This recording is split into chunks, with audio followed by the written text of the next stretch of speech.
ডানা পেতে বলেছিল, বুকের ভিতরে তুমুল ঝড়, বুক পেতেছি গুলি কর। রাস্তা ছাড়ে নাই, বীরের মতো দাঁড়িয়েছিল। 1, 2, 3 পরপর 3টি গুলি করে তাকে খুন করা হয়েছে। কিন্তু আল্লাহর কসম, একটা গুলিও সে পিঠে নেয় নাই, 3টা গুলি সে বুকে নিয়েছে। এটি বীরের পরিচয়। আমরা তার প্রতি গভীর শ্রদ্ধা নিবেদন করি। একই দিনে তার আরো 5 জন সহকর্মী দেশের বিভিন্ন জায়গায় শাহাদত বরণ করে। আস্তে আস্তে এভাবেই রক্তাক্ত বাংলাদেশ হয়ে উঠল এবং শেষ পর্যন্ত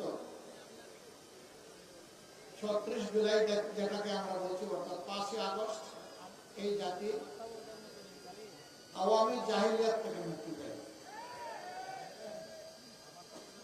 আফসোস, আমরা যারা 15.5 বছর আওয়ামী জাহিলিয়াতের জাতাকলে পিষ্ট ছিলাম, বিভিন্ন রাজনৈতিক দল, আলিম ওলামা, সাংবাদিক বন্ধুগণ, সুশীল সমাজের সদস্য, কৃষক, শ্রমিক, মোটে মাঝি, যারাই ছিলাম, এর মধ্যে একটা অংশ এই মজলুম অবস্থার পরিবর্তন করে রাতারাতি তারা জালিমের ভূমিকা অবতীর্ণ হয়ে গেল। যে সমস্ত উপকর্ম করে আওয়ামী লীগ দীর্ঘ সময় জাতিকে কষ্ট দিয়েছে, একই অপকর্ম এই লোকেরা 6 তারিখ সকাল থেকে শুরু করে দিল। আমরা বিনয়ের সাথে তাদেরকে অনুরোধ করলাম যে মজলুম ছিলেন, জালিম হবেন না। মজলুমের কষ্ট তো বুঝার কথা, এখন মানুষকে কষ্ট দিচ্ছেন কেন? কিন্তু না, আমরা লক্ষ্য করলাম বেপরোয়া গতিতে চাঁদাবাজি, দখলবাজি, মামলাবাজি শুরু হয়ে গেল। এখনো অনেকে বলেন, বড় বড় ব্যবসায়ীরা বলেন, আমরা যাব কোথায়? আমাদেরকে জিম্মি করে আমাদের বিরুদ্ধে মার্ডার মামলা দিয়ে এখন আমাদের কাছ থেকে কোটি কোটি নয়, শত শত কোটি টাকা দাবি করা হচ্ছে। কারা দাবি করছে জানেন? এই 15.5 বছর যারা বাংলাদেশের মাটিতে ছিলেন না, পালিয়ে গিয়ে অন্য কোন জায়গায় নিরাপদ আশ্রয় গ্রহণ করেছিলেন, ফিরে এসে তারাই সেই মামলা বাণিজ্য করছে।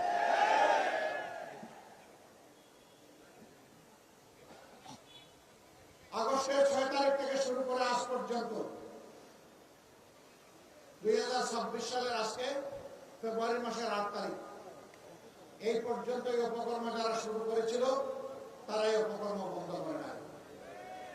তাদের জ্বালায় অতিষ্ঠ সাধারণ মানুষ, ব্যবসায়ী, এমনকি ফুটপাতে যে বিক্ষোভ লোকটা ভিক্ষা করে তার ওদের কাছ থেকে ছাড়া। আমরা কি আমাদের সন্তানদেরকে বুকে নিয়ে জুলাই মাসে এই জন্য লড়াই করেছিলাম? যেখানে পুরাতন চাঁদাবাজের বদলে নূতন চাঁদাবাজের জন্ম হবে, মামলাবাজের জন্ম হবে, ভূমি দখলবাজের জন্ম হবে, ভূমি দস্যুদের জন্ম হবে। এই জন্য তো আমরা এই লড়াই করিনি, আমাদের সন্তানেরা এই লড়াই করেনি। আমাদের সন্তানদের দাবি কি ছিল? সিম্পল দাবি, উই ওয়ান্ট জাস্টিস। আমরা শান্তিতে থাকতে চাই, আর তার জন্য সারা সমাজের সর্বত্র আমরা ন্যায় বিচার দেখতে চাই। এটাই তারা বলেছিল। এখন ন্যায় বিচার, এটা নির্বাসন। আপনারা দেখেছেন একটি দল, তারা মাঝে মধ্যে বলেন তারা ক্ষমতায় গেলে দুর্নীতির ত্রুটি চেপে ধরবে। ভালো কথা। Charity always starts from home. ভালো কাজ নিজের ঘর থেকে শুরু করা লাগে। এই যে 59 জন ভয়াবহ ঋণ খেলাপি, ঋণ ব্যাংক ডাকাত, এদেরকে আপনারা মনোনয়ন দিলেন কেন? এদেরকে বগলের নিচে আশ্রয় দিয়ে এমপিরা নিয়ে আপনারা করবেন দুর্নীতি দমন। এগুলা শুনে পেশায় আসবে, জনগণ এগুলা বুঝছে। সম্মানিত ঢাকা 11বাসী, বারবার 12 তারিখ ফিরে আসবে না। 5 আগস্টের অসম্পূর্ণ কাজ সম্পন্ন করার দিন হচ্ছে আগামী 12 তারিখ। 5 আগস্ট যে আকাঙ্ক্ষা নিয়ে রক্ত দিয়েছিল আমাদের সন্তানেরা, ভাইয়েরা, বোনেরা, শিশু বৃদ্ধ আবার বনিতা, ওই রক্তের ঋণ পরিশোধ করার দিন হলো বাংলা। এই রক্তের সাথে যারা বেইমানি করবে, ইতিহাস তাদেরকে ক্ষমা করবে না। সারা বাংলাদেশ এখন জেগে উঠেছে। তরুণ যুবকেরা তাদের দৃষ্টিভঙ্গি জানিয়ে দিয়েছে। তারা বলে দিয়েছে, আমরা পুরোনো বন্দোবস্তে আর নাই, বাস্তবতা রাজনীতি আর ফিরিয়ে আনতে চাই না। নতুন বাংলাদেশ আমরা দেখতে চাই। বাংলাদেশের নতুন রাজনীতির উত্থান চাই। ইতিমধ্যে এই রায় ব্যবস্থা দিয়ে দিয়েছে। এখন জনগণের দায়িত্ব, আগামী 12 তারিখ জনগণ ইনশাআল্লাহ সেই রায়। জনগণ দুর্নীতিকে লাল কার্ড দেখাবে, জনগণ চাঁদাবাজদেরকে লাল কার্ড দেখাবে, জনগণ মামলাবাজদেরকে লাল কার্ড দেখাবে, জনগণ দখলদারদেরকে লাল কার্ড দেখাবে, জনগণ আধিপত্যবাদের গুলামদেরকে লাল কার্ড দেখাবে। আপনার ফাহাদ, আবু সাইদ, সাদিক, আদি, আমরা তোমাদের কাছে আর তোমাদের বন্ধুদের কাছে আমরা বলেই দিই, আমরা কথা দিচ্ছি ইনশাআল্লাহ তোমাদের আকাঙ্ক্ষা নতুন বাংলাদেশ করে দেশ এবং জনগণের সেবা করার সুযোগ পেলে তোমরা যেমনটা চেয়েছিলে আমরা তেমনটাই যৌবনদীপ্ত বাংলাদেশ গড়ে তুলব ইনশাআল্লাহ। এই বাংলাদেশ যুবকদের হাতে আমরা তুলে দিতে চাই। আমরা যুবকদের হাতে বাংলাদেশের দায়িত্ব দিতে চাই। আমরা বেকার ভাতা দিতে চাই না। 24-এর যুবকেরা কোথাও বেকার কথা বলে না, দে বেকার ভাতা দে, স্লোগান দিয়েছিল কেউ?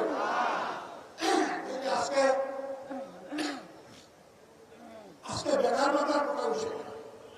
আমি মনে করি যে সন্তানেরা সেদিন চিৎকার দিয়ে বলেছিল, আমাদের অধিকার দাও, আমাদের হাতে আমাদের ন্যায্য কাজ করে দাও, তাদেরকে বেকার ভাতা কথা বলার মানেই হচ্ছে যুব সমাজকে অপমান করা। যুব সমাজ আপনারা সেই অপমান সহ্য করতে রাজি আছেন? আপনারা বেকার ভাতা চান না কাজ চান? কাজ চান। যারা চান তারা একটা হাত তুলে, ও মাশাআল্লাহ সবাই যুবক। এই স্টেজে আমরা যারা আছি আমরাও যুবক। আমরা সামিল হয়ে গেলাম যুবকদের সাথে ইনশাআল্লাহ। সম্মানিত ভাইরা, 10 টাকা শেয়ার করে চাল খেয়ে এখনো পেটের ভিতর গরম রয়েছে, ভাবা যায়নি।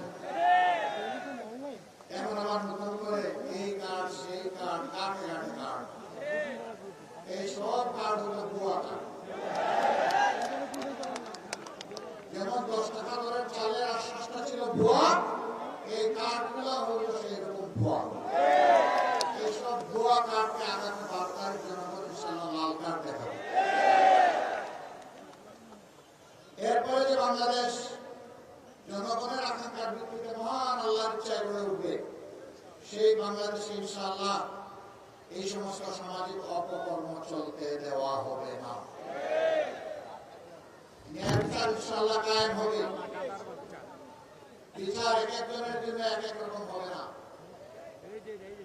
সাধারণ একজন মানুষ অপরাধ করলে ওই নির্দিষ্ট অপরাধের জন্য বিচার করে তার যে শাস্তি হবে, দেশের প্রেসিডেন্ট প্রধানমন্ত্রী একই অপরাধ করলে তাদেরকেও ছাড় দিয়ে কথা বলতে হবে। একইভাবে তাদেরকেও বিচারের আওতায় আনা হবে, আসতে সেই দিনই ন্যায় বিচার কায়েম হবে ইনশাআল্লাহ। অপরাধে কারো কোনো দায় মুক্তি নেই।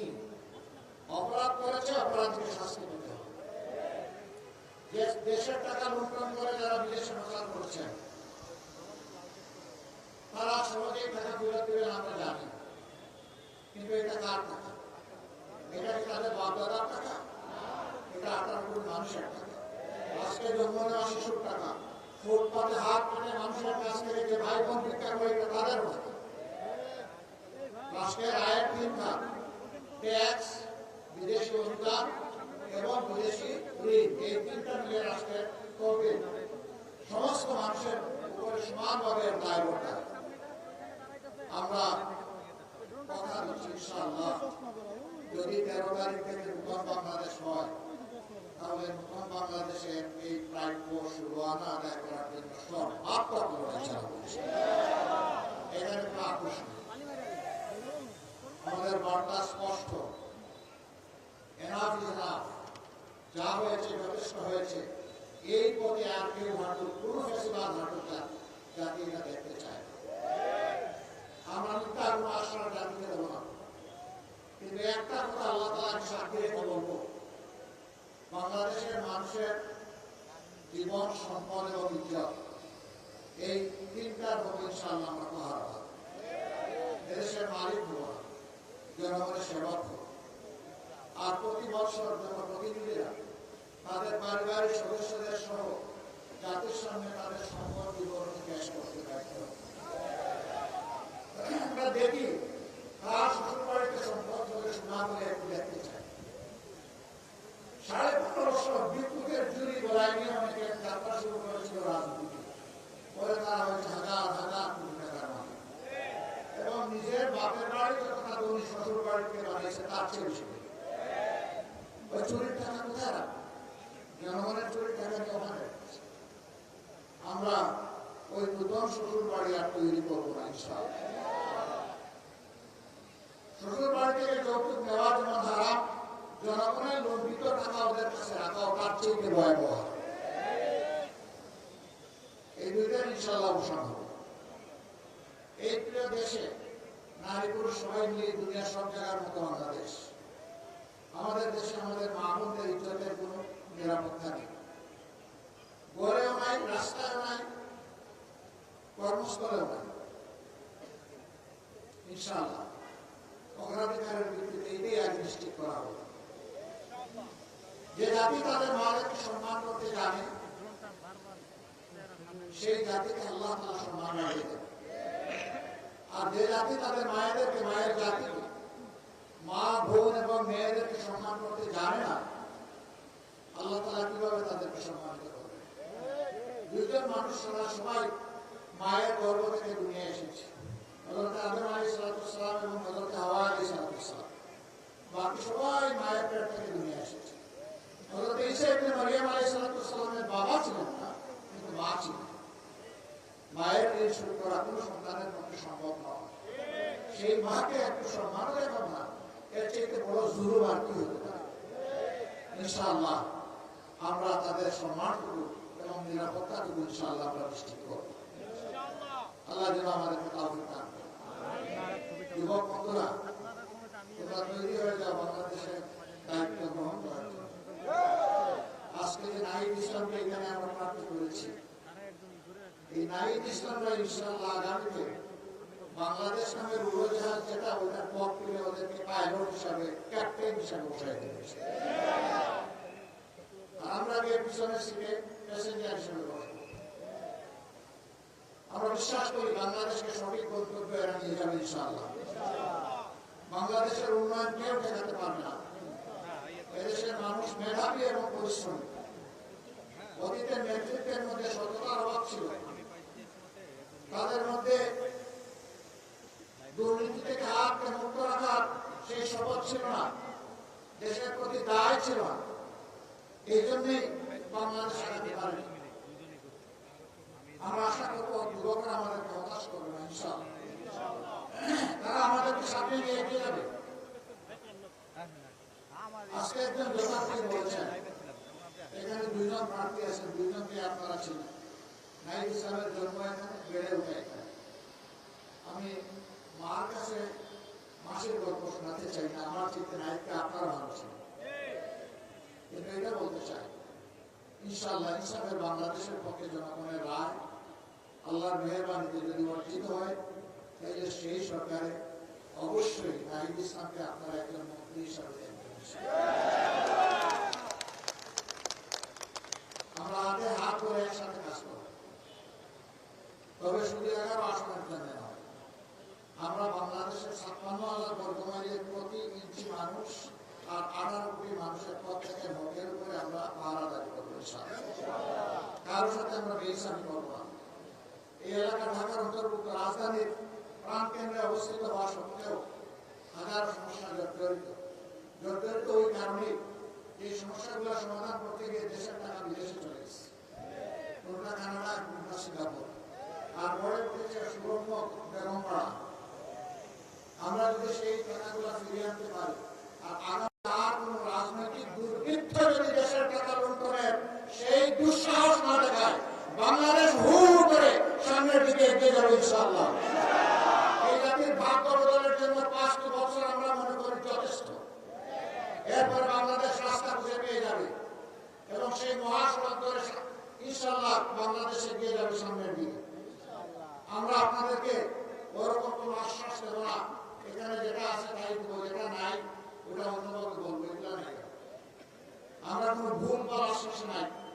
যা বলবো ইনশাআল্লাহ আল্লাহর উপর ভরসা করে সেটাই করার চেষ্টা করবো। জান প্রাণ যেভাবে জুলাই এনে দিয়েছে আমাদের সহযোদ্ধারা জান প্রাণ দিয়ে, সেইভাবে আগামীর দায়িত্ব আমরা পালন করবো ইনশাআল্লাহ জান প্রাণ। আসুন একটা বেহিসাবি মুক্ত, জুলুমবাজ মুক্ত, চাঁদাবাজ মুক্ত, দখলবাজ মুক্ত, মামলাবাজ মুক্ত, আধিপত্যবাদ মুক্ত একটা ন্যায় ইনসাফের মানবিক বাংলাদেশ গড়ার জন্য আমরা হাতে হাত কাঁধে কাঁধ মিলিয়ে সামনের দিকে এগিয়ে যাই। আল্লাহ আমাদের তৌফিক দান করুন। এবার আমি 11 দলের পক্ষ থেকে আমাদের স্নেহভাজন জাতীয় নাগরিক পার্টির আহ্বায়ক জুলাই সভাপতি, তার হাতে আমরা 11 দলের প্রতি আমরা তুলে দেবো ইনশাআল্লাহ। 11 দলের শীর্ষ দায়িত্বশীলদের পর একটু সামনে আসার জন্য অনুরোধ করব।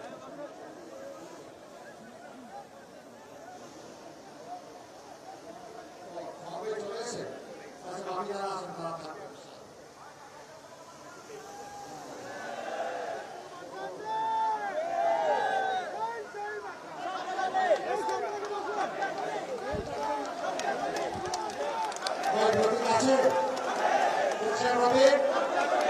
একটু জুড়ে আরো জুড়ে ইনশাআল্লাহ মাশাআল্লাহ ভাই বোনদের ইনশাআল্লাহ ভারতে দলে দলে সমস্যরে সকাল সন্ধ্যা সারাদিন সিল মারো ভাই সিল মারো, সিল মারো ভাই সিল মারো ইনশাআল্লাহ।